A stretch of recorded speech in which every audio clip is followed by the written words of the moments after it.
शहरी बहू और देहाती सास की कुकिंग। रिया एक पढ़ी लिखी और मॉडल लड़की थी जो कि शहर में रहा करती थी। उसकी दो पक्की सहेलियां थी जिनका नाम नेहा और श्रुति था। ऐसे ही आज के दिन रिया, नेहा और श्रुति के साथ में बैठकर तीनों बातें कर रही होती हैं। सच में रिया, तू तो अपनी किस्मत जैसे सोने की कलम से लिखवा कर आई है। हम तेरे दोस्त हैं, लेकिन कभी कभी तो हमें भी तुझसे जलन होने लगती है। एक तो रोहन जैसा स्मार्ट लड़का और ऊपर से इतना पैसा कि दोनों हाथों से भी खर्च करेगी तो भी खत्म नहीं होगा। सच कहूँ तो मुझे तो खुद भी यकीन नहीं हो रहा। रोहन के परिवार वाले हमारी लव मैरिज के लिए इतनी आसानी से मान गए। मुझे तो लगा था कि टिपिकल सास ससुर होंगे, बहुत ज्यादा ड्रामा करेंगे, लेकिन रोहन की माँ ने तो बस एक बार मुझे देखा और देखते ही झट से हाँ कर दी। शायद उन्हें मैं ज्यादा ही पसंद आ गई। अरे यार रिया, तू तो सोच में बहुत लकी है।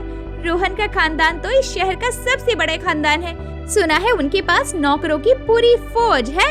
तुझे तो वहाँ एक चम्मच भी उठाना नहीं पड़ेगा। यार, ये भी कोई पूछने की बात है क्या? ऑफ कोर्स, जब वो लोग इतने अमीर हैं, तो घर में नौकर चाकर तो होंगे ही ना। मुझे तो लगता है कि मेरी सास एकदम हाई सोसाइटी वाली होगी, किटी पार्टी में जाती होगी। रोहन ने बताया कि उनका घर भी महल जैसा है। अब मैं वहाँ जाकर आराम से रानी की तरह रहूंगी और राज करूंगी। खाना वाना तो बहुत दूर की बात है, मुझे तो शायद पानी पीने के लिए भी ग्लास खुद नहीं उठाना पड़ेगा। फाइनली मेरी लाइफ तो एकदम सेट हो गई। पर रिया, संभल कर। कभी कभी हम जैसा सोचते हैं जरूरी नहीं कि सब वैसा ही हो। अमीर खानदानों में भी कभी कभी बहुत ज्यादा सख्त नियम और अजीब अजीब से कानून होते हैं, उनसे जरा संभल कर रहना। अरे यार, चिल मारो, मुझसे जलने की जरूरत नहीं है। मैं कोई बेचारी बहू थोड़ी हूँ, मैं मॉडल लड़की हूँ, शहर की पढ़ी लिखी। मुझे पता है चीजें कैसे हैंडल करनी है। वैसे भी रोहन तो मेरे प्यार में पागल है, उसे तो मैं बड़े आराम से हैंडल कर लूंगी। रिया बहुत ज्यादा खुश थी और अपने सपनों की दुनिया में बहुत खोई हुई थी। उसकी बातों में घमंड साफ झलक रहा था। उसे तो ऐसा लग रहा था कि रोहन से रिश्ता पक्का होकर उसकी किस्मत का ताला खुल गया हो। अब रिया खुशी खुशी अपनी शादी की तैयारी में लग जाती है। ऐसे ही 2 महीने बीत जाते हैं। रिया की शादी रोहन से होने का दिन आता है। दोनों शादी के 7 फेरे लेते हैं। गौरी, जो रिया की माँ थी, वो रिया को विदा करते हुए बड़े प्यार से समझाती है। देख रिया मेरी बच्ची, तू हमारी इकलौती बेटी है, इसलिए हमने तुझे बहुत ही लाड़ प्यार से पाला है। लेकिन जब ससुराल जाते हैं तो कई तरह के समझौते करने पड़ते हैं। तेरी किस्मत बहुत अच्छी है जो तुझे इतना अच्छा ससुराल मिला है। अगर किसी बात पर समझौता करना पड़े तो हिम्मत और समझदारी से काम लेना। माँ, आप ना बिल्कुल भी फिक्र मत करो, छोटी सी तो फैमिली है, मैं सब कुछ संभाल लूंगी। आप बस अपनी बेटी को खुशी खुशी आशीर्वाद देकर भेजो, सब कुछ आराम से हो जाएगा। रिया भी अपने परिवार वालों से विदा लेकर अब अपनी नई दुनिया में कदम रखने के लिए गाड़ी में बैठ जाती है। कुछ ही देर में रिया अपने ससुराल पहुंचकर गाड़ी से उतरती है। सामने बहुत बड़ा बंगला था, इटालियन फर्श था, बड़ी बड़ी कांच के झूमर थे और मखमली सोफा था।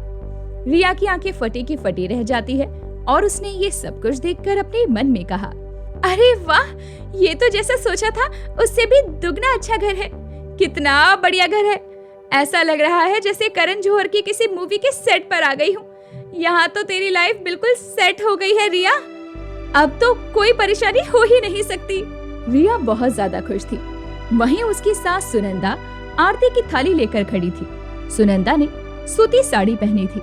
चेहरे पर एक अलग ही सादगी और गांव की झलक थी जो इस आलीशान घर से बिल्कुल अलग थी। सुनंदा ने बड़े प्यार से रिया को कहा, आओ बहू, अंदर आ जाओ। आज अपने शुभ कदमों से आलते की थाली पर पैर रखो और घर के अंदर प्रवेश करो। आज से ये घर तेरा है और इस घर की सारी जिम्मेदारियां भी तुझे ही संभालनी है मेरी बच्ची। सुनंदा की बात सुनकर रिया ने अपने मन में सोचा, घर तो एकदम 7 स्टार होटल की जैसा है, लेकिन मेरी सास जब उस दिन रिश्ता पक्का कर रहे मेरे घर आई थी तब तो फिर भी मॉडल लग रही थी, लेकिन आज तो बहुत देहाती नजर आ रही है। खैर मुझे क्या, घर तो शानदार है ना, मुझे तो सिर्फ घर से मतलब होना चाहिए। रिया गृह प्रवेश की सारी रस्में पूरी करके घर के अंदर आती है। वो हर चीज को देखकर मन ही मन बहुत खुश हो रही थी कि आखिरकार उसके सपने सच हो गए। जैसे ही रात के समय वो कमरे में बैठी हुई थी, तभी रोहन उसके पास आता है और बड़े प्यार से उससे बोलता है, फाइनली हमारा सपना सच हो गया रिया। हम दोनों ने अपनी मैरिज को लव मैरिज बना दिया। अच्छा सुनो, कल सुबह तुम्हें 5 बजे उठना है, समझी? 5 बजे? 5 बजे कौन उठता है रोहन? हमारे यहाँ तो 5 बजे दूध वाला भी दूध लेकर नहीं आता है, वो भी 7 बजे आता है। कैसी बातें कर रहे हो तुम? 5 बजे उठने का मतलब है अंधेरे में सुबह सुबह आंखें खोलना। तुम्हें समझ में नहीं आ रहा क्या? अरे वो दरअसल बात ये है ना कि माँ की सोच है कि घर की बहू को सुबह जल्दी उठकर पूजा पाठ करके रसोई में चूल्हा जला देना चाहिए, उससे घर में बरकत होती है। और तुम तो देख ही रही हो हमारे घर में कितनी बरकत है। कोई परेशानी है क्या तुम्हें सुबह उठने में? मैं माँ से बात करूं? रोहन की बात सुनकर अब रिया ने फिर से अपने मन में कहा, अरे नहीं, आज ही तो तुमसे शादी हुई है। अगर मैंने कुछ भी उल्टा सीधा कह दिया तो बेकार में रोहन को बुरा लगेगा। एक दिन के लिए तो सुबह 5 बजे उठना है ना, उठ जाऊंगी। धीरे धीरे इस पूरे ससुराल को अपने रंग में रंग दूंगी, फिर सब कुछ ठीक हो जाएगा। सुबह के 8 बजे तक कोई आंखें ही नहीं खोलेगा। नहीं नहीं रोहन, तुम्हें किसी से बात करने की जरूरत नहीं है, मैं हूं ना, मैं सब संभाल लूंगी। सुबह 5 बजे उठना है ना, मैं अभी अपने फोन में 4:30 का अलार्म सेट कर देती हूँ। अगली सुबह रिया सुबह 4:30 बजे सोकर उठती है। वो सोई ही रात के 1 बजे थी, इसीलिए उसकी नींद ही पूरी नहीं हुई थी। लेकिन फिर भी उसने नहाकर अपनी आंखें खोलने की कोशिश की। अब वो जैसे ही रसोई में जाती है तो हैरान हो जाती है। रसोई बहुत बड़ी थी और सारा मॉडर्न सामान वहां पर रखा हुआ था। लेकिन तभी उसकी नजर कोने में बने एक छोटे से दरवाजे पर जाती है, जो कि हल्का सा खुला हुआ था। रिया ये देखकर हैरान हो गई और बोली, ये सब क्या है? रसोई के अंदर एक और रसोई? अरे यार, इन अमीर लोगों का तो अलग ही लेवल का चोचला है। चलो चलकर देखती हूँ यहाँ क्या हो सकता है। जरूर खाने के लिए स्टोर्ड आइटम रखे होंगे, काजू, पिस्ता, आटा, चावल, दही, दाल।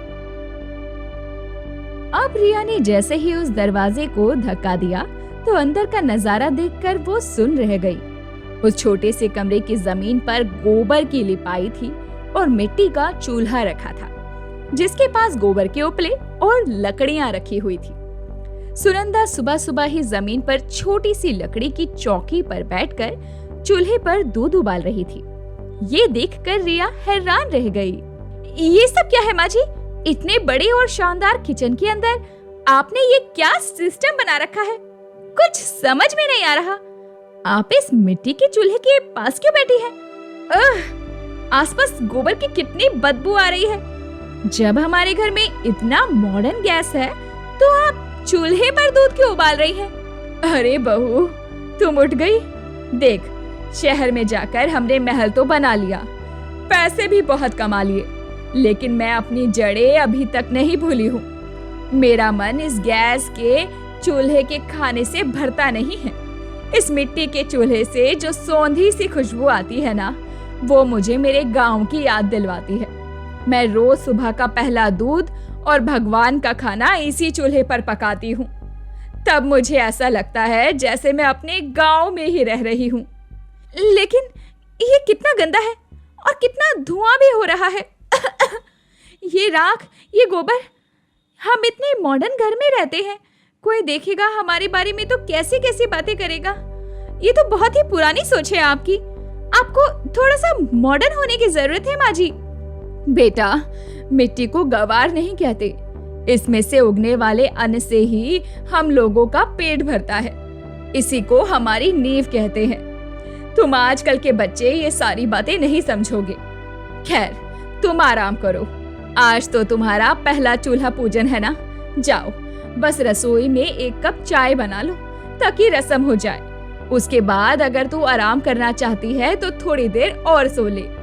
रिया भी अब रस्म की चाय बनाकर और घर में पूजा करके वापस सोने चली जाती है। अब जब सुबह के 10 बजते हैं तो घर में औरतें और रिश्तेदार जमा हो गए थे। रिया उठी और एक महंगी सी डिजाइनर साड़ी पहनकर और हैवी मेकअप करके तैयार हो गई। नीचे आई तो उसकी सास सुनंदा ने कहा, आओ बहू आओ, आज तुम्हारी पहली रसोई की रस्म है ना, तुझे इस मिट्टी के चूल्हे पर ही शगुन का मीठा बनाना है। हलवा या खीर जो तेरा मन करे बना दे। माँ जी, आप कैसी बातें कर रही हैं? मैंने सुबह गैस पर चाय तो बना दी थी, फिर अब दोबारा से मीठा बनाने की रस्म क्यों करनी है? बहू, जो चाय तूने बनाई थी वो सिर्फ मेरे लिए थी, लेकिन अब तुझे सभी पड़ोसियों और रिश्तेदारों के लिए भी तो मीठा बनाना होगा ना, वरना तुझे पहली रसोई का शगुन कैसे मिलेगा? इसीलिए तुझे इस मिट्टी के चूल्हे पर खाना बनाना है। तेरी मर्जी है, हलवा या खीर जो तेरा मन हो बना ले। चूल्हे का नाम सुनते ही रिया का पारा चढ़ जाता है। धुएं से उसकी आंखों में पानी आने लगता है और राख उड़कर उसकी साड़ी पर गिर रही थी। वो बहुत ज्यादा इरिटेट हो जाती है। थोड़ी ही देर में उसकी आंखों से पानी आने लगा।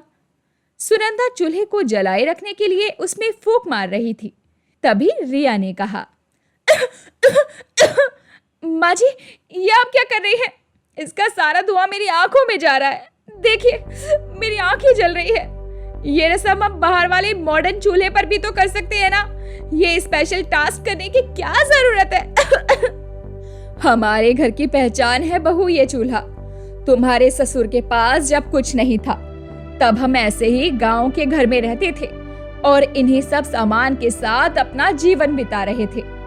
मैं तो बस यही चाहती हूँ कि तुम्हारे जीवन की शुरुआत भी बिल्कुल देसी तरीके से हो। रिया अपनी सास की बात सुनकर चिढ़ गई। जैसे ही उसने चूल्हे के आगे मुंह किया तो चूल्हे की गर्मी और धुएं से उसका चेहरा काला होने लगा। चेहरे से पसीना आने लगा और वो गुस्से में चूल्हे के पास से उठ गई और बोली, बस बहुत हो गया माँ जी, मैं इस मिट्टी के चूल्हे पर खाना बिल्कुल नहीं बना सकती।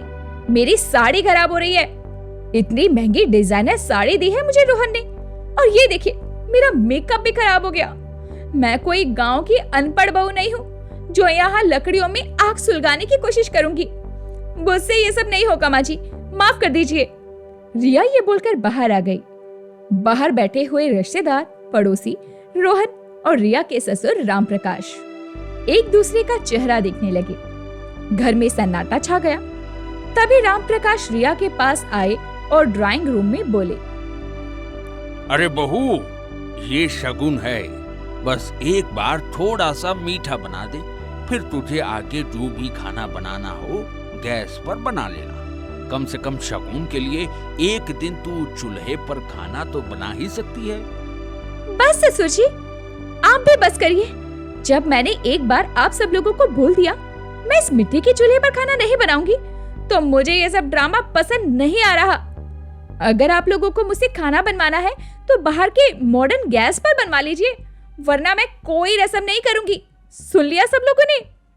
राम प्रकाश और रिया की होती बहस को सुनते हुए रोहन भी वहां आ गया और बोला, ये क्या कर रही हो रिया? माँ की बात मान लो ना, ये सब शगुन है। तुमने तो कहा था कि तुम मेरे साथ हर तरह की सिचुएशन को हैंडल कर लोगी, और अब तुम शादी के अगले दिन ही इतनी सी बात पर पैनिक हो रही हो।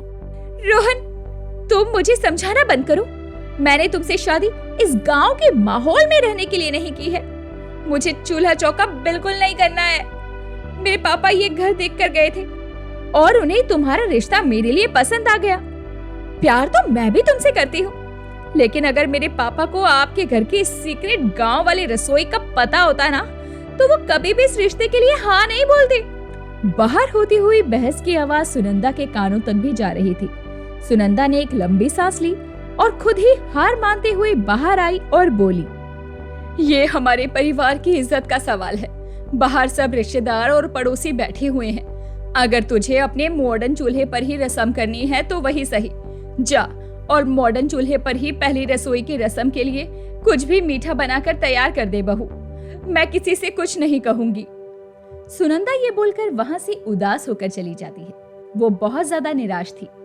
राम प्रकाश और रोहन को भी उसकी निराशा महसूस हो रही थी। वहीं रिया को ऐसा लगता है कि देहाती सास की चूल्हे के आगे उसकी मॉडर्न सोच जीत गई है। रिया मॉडर्न किचन में गैस पर खीर बनाती है। उसे लगा था कि ये तो उसके लिए आसान होगा। उसने YouTube वीडियो देखकर खीर बनाने की कोशिश की, लेकिन वो बहुत ज्यादा खुश थी क्योंकि उसकी सास से वो जीत गई थी। उसका ध्यान भटक जाता है और दूध उबलकर बाहर फैल जाता है। पूरी खीर बिखर जाती है और रसोई से जलने की बदबू आने लगती है। हे भगवान, ये क्या हो गया? अभी तो मैंने सब लोगों के आगे ऐसे बोल दिया था जैसे मैं मॉडर्न होने पर बहुत बढ़िया खीर बना दूंगी, लेकिन मैंने ये क्या करके रख दिया? अब मैं क्या करूं? रिया जितनी चीजें संभालने की कोशिश करती उतनी ही चीजें और खराब होती जाती। अब वो बहुत ज्यादा उदास हो जाती है, जोर जोर से रोने लगती है। तभी वहां पर सुनंदा आती है और रिया का हाल देख कर कहती है, अरे ये क्या हो गया बहू? चल कोई बात नहीं, एक काम कर, तू ये सब कुछ साफ कर, तब तक मैं अंदर वाले चूल्हे पर खीर बना कर लाती हूँ। जब तक तू साफ करेगी तब तक मेरी खीर बन जाएगी, क्योंकि मैंने दूध तो सुबह ही उबाल कर रखा हुआ है। अब रिया जैसे ही रसोई की साफ सफाई करती है, उतनी ही देर में सुनंदा चूल्हे पर बनी हुई धीमी आंच पर पकी मीठी खीर तैयार कर देती है और वो थाल लाकर रिया के हाथ में देते हुए बोलती है, ले बहू, बाहर सब लोगों को खिला दे। सब लोगों को तेरी खीर बहुत पसंद आएगी। और हाँ, भूल से भी किसी को ये मत बताना कि खीर मैंने बनाई है। माँ जी, आज तो आपने मेरी इज्जत बचा ली, वरना आज ना जाने क्या होता। बाहर बैठे हुए सभी लोग मुझे बहुत ताने देते। एक तो मैंने पहली रसोई को लेकर इतना बड़ा तमाशा खड़ा कर दिया और ऊपर से मुझसे खीर भी नहीं बनी। रिया जैसे ही खीर की कटोरियां लेकर जाती है तो खीर की खुशबू से ही सभी लोग अपनी उंगलियां चाटते रह जाते हैं। इस तरह से रिया की इज्जत बच जाती है। अभी कुछ दिन बीते ही थे कि एक दिन सुनंदा ने खाना बनाया। उस समय रिया अपने मायके से वापस आई थी। रिया सभी लोगों के साथ खाना खाने बैठी, लेकिन जैसे ही उसने खाना देखा तो हैरान रह गई। ये सब क्या है? बाजरे की रोटी, लहसुन की चटनी, याक! ये तो देहाती खाना है, मैं ये नहीं खा सकती। मेरे लिए बाहर से आप लोग पिज्जा ऑर्डर कर दीजिए, ये मुझसे नहीं खाया जाएगा। रिया खाना छोड़कर गुस्से में अपने कमरे में चली जाती है। सुनंदा को थोड़ा बुरा लगता है, क्योंकि उसने बड़े प्यार से रिया के लिए ये खाना बनाया हुआ था, लेकिन फिर भी वो कुछ नहीं कहती। कोई बात नहीं माँ, शायद मायके से आई है ना, तो अपने मम्मी पापा को मिस कर रही होगी, उनसे मिलकर आई है। मैं उसके लिए आज पिज्जा मंगवा देता हूँ, धीरे धीरे वो भी ये सब खाना सीख जाएगी। हाँ बेटा, तू उसके लिए उसकी पसंद का पिज्जा ही मंगवा दे। जो जो उसका खाने का मन है वो मंगवा दे। अभी अपना घर छोड़कर आई है बच्ची, तो इस घर के रंग में रंगने के लिए उसे समय तो लगेगा ना। ऐसे ही कुछ दिन और बीत जाते हैं। अपनी सास के प्रति रिया का व्यवहार अभी भी बहुत ज्यादा अजीब होता जा रहा था। उसे अपनी सास का देहाती होना बिल्कुल पसंद नहीं आ रहा था। एक दिन सुनंदा रिया को अपने साथ गांव ले जाने का फैसला कर और उसके पास आकर कहती है, चल बहू, तुझे आज मैं अपना गांव दिखाने के लिए लेकर चलती हूँ। तेरे ससुर जी थोड़ा व्यस्त हैं और मुझे वहाँ जमीन का थोड़ा काम भी है। रोहन की दादी जी की बरसी भी है, तो हम वहाँ घूम कर आएंगे। रिया जाना तो नहीं चाहती थी, लेकिन बेमन से तैयार हो जाती है। अब वो लोग गाड़ी में बैठकर कच्चे रास्तों, उड़ती हुई धूल और गाय भैंस के गोबर की महक के साथ थोड़ी ही देर में गांव पहुंचते हैं। रिया का बदबू से दम घुटने लगता है और वो मुंह पर रुमाल रख लेती है। माँ जी, घर की ये सीक्रेट देहाती रसोई कम थी क्या, जो आप मुझे ये गांव लेकर आ गई है? यहाँ कितनी बदबू है, कितनी धूल उड़ रही है। आप लोग यहाँ कैसे रहते हैं? बहू, ये बदबू नहीं है, ये हमारे माथे का चंदन है। जिसे तू बदबू कह रही है ना, वही हमारी रोजी रोटी की महक है। आज तू शहर में जिस आलीशान महल में रह रही है ना, जिन कारों में घूमती है, उसकी नींव इसी गांव की मिट्टी पर रखी गई है। हमने इन खेतों में खून पसीना बहाकर ही शहर में मुकाम हासिल किया है। अपनी जड़ों में रहने में कोई शर्म नहीं होती। रिया उस समय कुछ नहीं कहती, क्योंकि वहाँ पर कुछ और लोग भी थे, लेकिन अंदर ही अंदर वो उस गांव के माहौल से नफरत करने लगी थी। वो बस किसी भी तरह भागकर वापस शहर आना चाहती थी। सुनंदा अपना जरूरी काम निपटाकर रिया के साथ वापस अपने घर आ जाती है। ऐसे ही कुछ महीने बीत जाते हैं। एक दिन शाम को रोहन का फोन रिया के पास आता है। रिया, बहुत बड़ी प्रॉब्लम हो गई है। मेरे बॉस मिस्टर कपूर और उनके साथ कुछ विदेशी डेलीगेट्स आज रात हमारे घर डिनर पर आ रहे हैं। उन्हें हमारा इंडियन कल्चर देखना है। और मैंने घबराहट में उन्हें इनवाइट कर दिया है। ये तो बहुत अच्छी बात है ना, कम से कम मुझे भी कुछ सोफिस्टिकेटेड लोगों से मिलने का मौका मिल जाएगा। मैं अभी किसी 5 स्टार होटल से कॉन्टिनेंटल और इटालियन खाना ऑर्डर कर देती हूँ। बस यही तो तुम्हारी प्रॉब्लम है रिया, कि तुम कोई भी बात ढंग से सुनती ही नहीं हो। मैंने तुम्हें बताया ना कि उन्हें हमारा इंडियन कल्चर देखना है। मैंने जिस इंडियन कैटरर को ऑर्डर दिया था उसने ऐन मौके पर हमारा ऑर्डर कैंसिल कर दिया है। अब तुम्हें ही उन लोगों के लिए कुछ इंडियन बनाना होगा। क्या तुम पागल हो गए हो क्या? मुझे ऐसा कुछ बनाना नहीं आता। मैं तो चाय भी जली हुई बनाती हूँ और दूध उबालकर बाहर फैला देती हूँ। तुम्हारे बॉस इतने हाई क्लास हैं, अगर मैंने कोई गड़बड़ कर दी तो तुम्हारी इज्जत का कचरा हो जाएगा। मुझसे ये नहीं होगा। मेरे पास अब कोई ऑप्शन नहीं है रिया। मैंने तुम्हें बता दिया है कि मैं प्रॉब्लम में हूँ और तुम्हें मुझे इससे निकालना ही होगा। एक पत्नी का यही फर्ज होता है। अब मैं फोन रख रहा हूँ, तुम्हें जो करना है करो, लेकिन सब कुछ संभाल लो। रिया बहुत बुरी तरह से घबरा जाती है। रसोई में जाकर बर्तन इधर उधर पटकने लगती है। उसे समझ में नहीं आता वो करे तो करे क्या।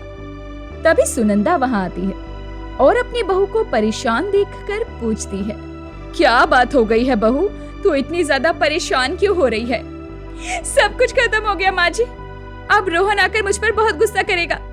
रोहन के बॉस अपने कुछ फॉरेन गेस्ट के साथ में आ रहे हैं। बाहर से खाना नहीं आ सकता और मुझे खाना बनाना नहीं आता। आज रोहन की इज्जत मेरी वजह से नीलाम हो जाएगी। बहू, हर बात पर इस तरह गुस्सा और परेशान होने से रास्ता नहीं निकलता। तू बिल्कुल उदास मत हो। जब तक तेरी देहाती सास तेरे साथ है, इस घर की इज्जत पर आंच नहीं आने देगी। तू बस मेहमानों के बैठने उठने का इंतजाम कर और रसोई की जिम्मेदारी मुझ पर छोड़ दे। रिया बाहर मेहमानों के बैठने का इंतजाम करने चली जाती है।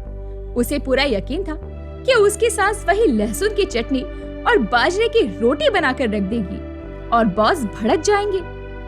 इधर सुनंदा अपनी सीक्रेट रसोई में जाती है और मिट्टी का चूल्हा सुलगाने लगती है। 1 घंटे के बाद मेहमान आ जाते हैं। मिस्टर कपूर ने सूट बूट पहना हुआ था। वो बहुत सोफिस्टिकेटेड थे। रिया उनके बोलने का तरीका देखकर ही घबरा जाती है। तभी पूरे घर में लाजवाब शाही खाने की खुशबू फैल जाती है। वाह रोहन, वेरी गुड। यह खुशबू तो बहुत ही शानदार शाही दावत की लग रही है। लगता है तुमने हमारे आने पर बहुत ही बढ़िया इंतजाम किया है। मुझे तो खुशबू से ही भूख लगने लग गई है भाई। जल्दी से खाना लगाओ। और तभी सुनंदा सूती साड़ी में हाथों में खाना लेकर आती है और उसे टेबल पर सजा देती है। जैसे ही रिया ने खाना देखा तो उसकी आंखें फटी की फटी रह गई। सुनंदा ने उस मिट्टी के चूल्हे पर ही शाही खाना बनाया हुआ था। खाना तैयार है, आप लोग खाकर बताइए कि कैसा बना है। मिस्टर कपूर जैसे ही निवाला खाते हैं तो बहुत खुश हो जाते हैं। उनकी आंखों में चमक आ जाती है। अरे रोहन, तुम्हें हमारी नई होटल प्रोजेक्ट के लिए शेफ ढूंढने की क्या जरूरत है, जब तुम्हारे घर में ही दो इतनी बढ़िया शेफ मौजूद हैं। ऐसा खाना तो मैंने अपनी पूरी 50 साल की लाइफ में कभी नहीं खाया। किसी 5 स्टार होटल से मंगवाकर झूठ तो नहीं बोल रहे कि ये खाना तुम्हारे घर पर बना है? अरे नहीं सर, आप चाहे तो रसोई में जाकर देख सकते हैं। ये खाना हमारे घर पर ही बना है। रिया शर्मिंदा होकर नजरें झुका लेती है। रोहन मुस्कुराते हुए अपनी माँ की तरफ देखता है और कहता है, सर, ये किसी होटल का नहीं बल्कि मेरी माँ के हाथों का जादू है।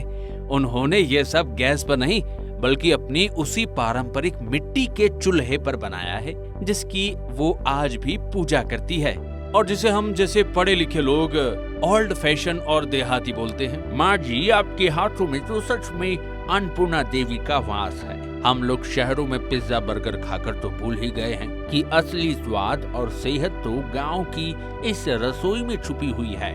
आज आपने मुझे मेरी दादी की याद दिला दी।